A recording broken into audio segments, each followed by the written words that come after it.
وما علمتم من الجوارح مکلبین،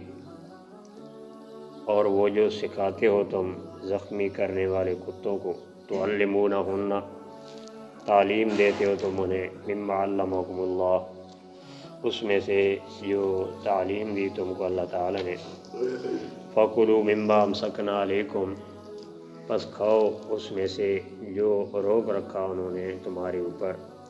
وَاذْكُرُوا اسْمَ اللَّهِ عَلَيْهِ، اور نام لو اللہ تبارک و تعالیٰ کا اس پر،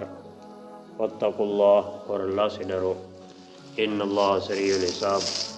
بے شک اللہ تعالیٰ جلد حساب لینے والا ہے۔ الْيَوْمَ أُحِلَّ لَكُمُ الطَّيِّبَاتُ، آج کے دن تمہارے لیے پاکیزہ چیزیں حلال کر دی گئی ہیں،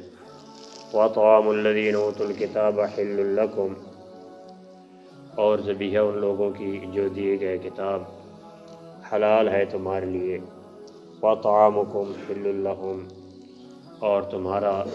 ذبیحہ ان کے لیے حلال ہے، وَالْمُحْصَنَاتُ مِنَ الْمُؤْمِنَاتِ، اور پاک دامن ایمان والی عورتیں، وَالْمُحْصَنَاتُ مِنَ الَّذِينَ أُوتُوا الْكِتَابَ، اور پاک دامن عورتیں ان لوگوں سے جو دیے گئے کتاب، من قبلکم، تم سے پہلے، یہ بھی تمہارے لیے حلال ہے، اذا آتیتموہن اجورہن،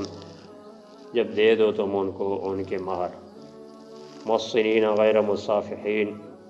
پاک دامنی اختیار کرنے والے ہو،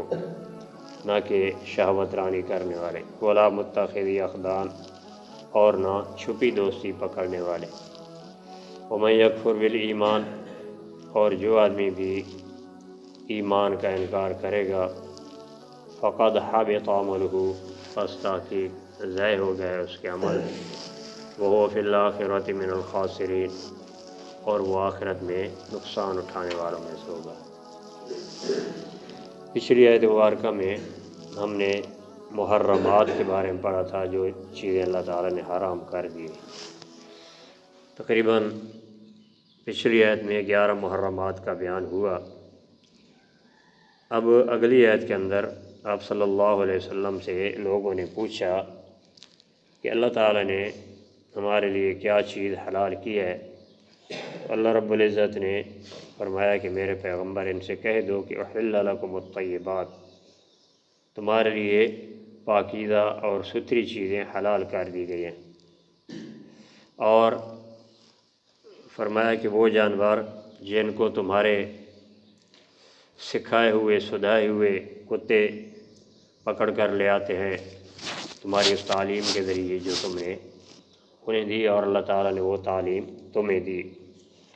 تو اگر وہ شکار کو پکڑ کر رکھیں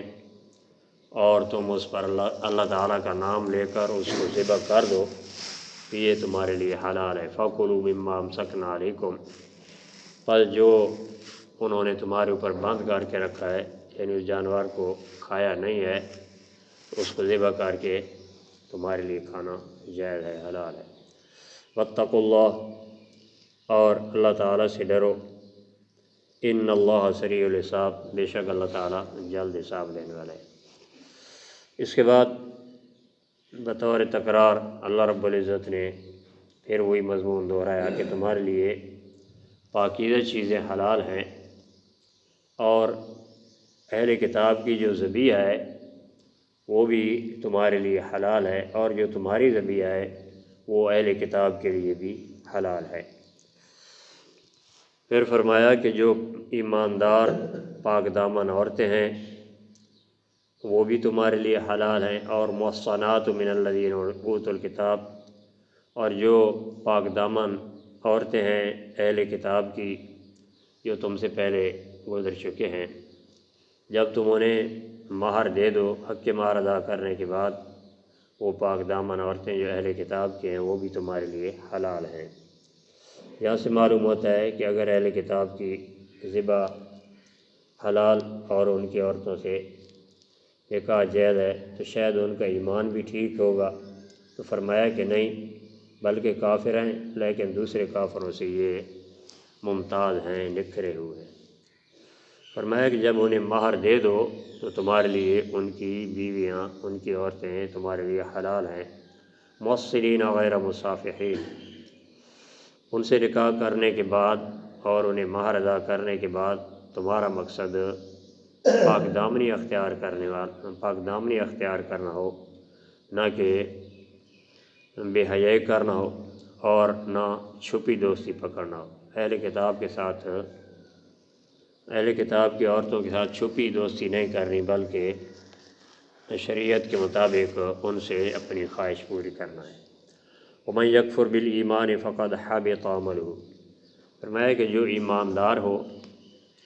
اور وہ اپنے ایمان کا انکار کر دے تو اس کا جو عمل ہوگا وہ بھی ضائع ہو جائے گا۔ وہ فی الآخرۃ من الخاسرین، اور وہ آخرت میں نقصان اٹھانے والوں میں سے ہوگا۔